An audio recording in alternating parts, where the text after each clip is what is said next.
A day in my life, a hairstylist. Customer ko si ma'am sa hair extension. Ngayon nagpa-ribbon naman siya. Then, nag-order siya ng halo-halo kasi sobrang init.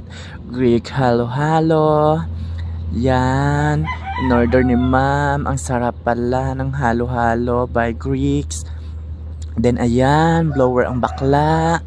Ayan, 100% blower. Blower, maayos bakla.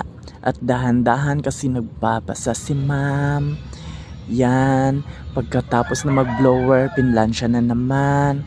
Ayan, dahan-dahan lang bakla kasi nagpaparoting si madam.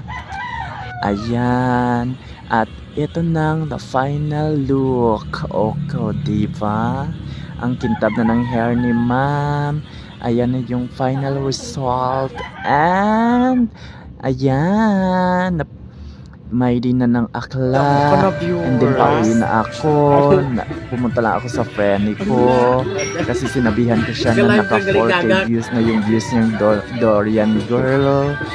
Yung video niyang may Dorian. Ayan. Pa-smiles pa na ang maneta. Ano ba color book ni baby? Ayan. Naka-check up pa siya. Nakaunti. At ewan ko ba, hindi niya gusto iharap sa camera. And then pauwi na po ako. Ayan na.